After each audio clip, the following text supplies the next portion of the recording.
l'ABEX Entreprend, laboratoire d'excellence créé en 2011 dans le cadre des investissements d'avenir.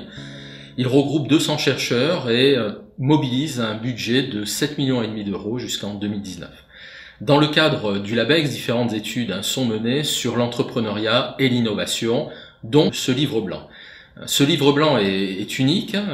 Il y a déjà eu un certain nombre d'études sur la création d'entreprises, des études comme celle de la Cour des comptes qui montraient l'importance, notamment en termes de financement. Près de 2,7 milliards d'euros consacrés à l'accompagnement à la création d'entreprises, mais peu d'études qui rentraient vraiment en profondeur sur les pratiques des structures d'accompagnement.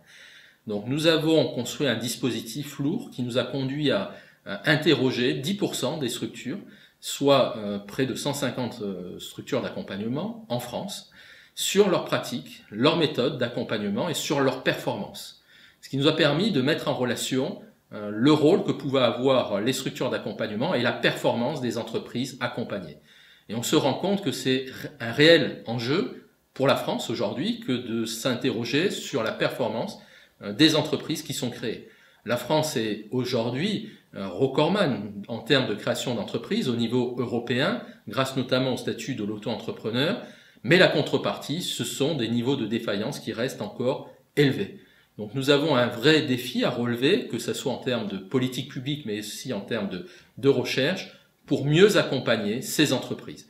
Et ce livre blanc essaie d'apporter une contribution à un certain nombre de questions qui portent sur les pratiques qui permettent d'améliorer finalement la performance de ces structures d'accompagnement.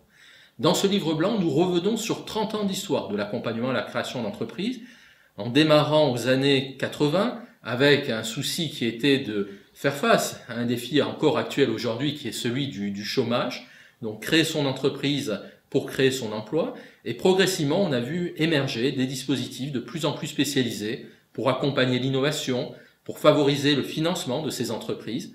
Et aujourd'hui, il y a une nouvelle étape qui a été franchie à la fin des années 2000, et notamment marquée par les assises de l'entrepreneuriat, qui vise à faire émerger une vraie culture entrepreneuriale en France. Tous entrepreneurs. Alors, tous entrepreneurs, ça veut dire aussi des entreprises qui sont performantes, des entreprises qui ont un potentiel de croissance. Et les structures d'accompagnement peuvent apporter cette réponse. Dans l'étude, nous mettons en évidence la diversité de ces structures, qui est parfois déroutante pour des porteurs de projets. Nous avons regroupé ces structures autour de 3 grands types.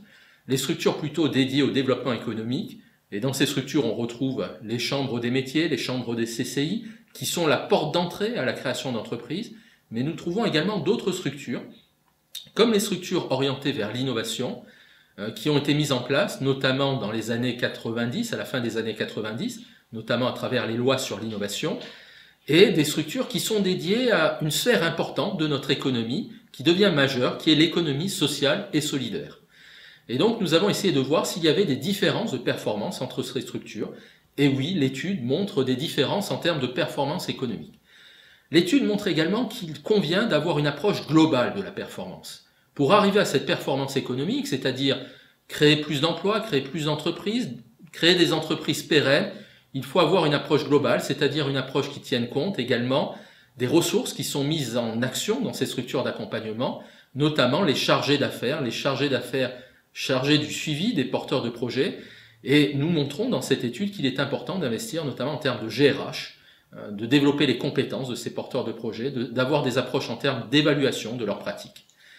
Cette étude conduit également à formuler un certain nombre de préconisations qui peuvent être utiles à la fois pour les porteurs de projets, pour les directeurs de pépinières ou d'incubateurs, ou encore pour les pouvoirs publics, que ce soit au niveau régional ou au niveau national. La première de ces recommandations porte sur une plus grande coordination. Nous sommes confrontés à une multiplication des actions destinées à améliorer bien sûr la performance des porteurs de projets, mais ce qui crée du flou, ce qui crée un espèce de millefeuille sur lequel les porteurs de projets ont du mal à se retrouver. Donc l'objectif serait de mieux coordonner, et notamment en octroyant à des acteurs comme la région un rôle majeur dans cette coordination, dans cette définition d'un écosystème entrepreneurial.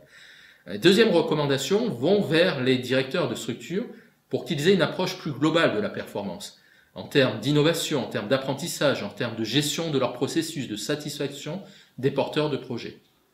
Et enfin, Cette étude montre qu'il faut aller vers une certification des chargés de mission, autrement dit vers une professionnalisation. Différentes professions aujourd'hui sont réglementées, ce qui bien sûr amène à d'autres discussions, mais on se rend compte qu'on doit arriver à un référentiel de compétences pour les chargés de mission et un référentiel de compétences qui soit reconnu au niveau national, qui soit un gage pour les porteurs de projets, qui soit assuré lorsqu'ils s'adressent à une structure d'accompagnement d'être face à la personne la plus compétente pour apporter le meilleur service. Donc la certification des porteurs de projets est un réel enjeu et cette étude permet de montrer son rôle notamment sur la performance durable de l'accompagnement à la création d'entreprises.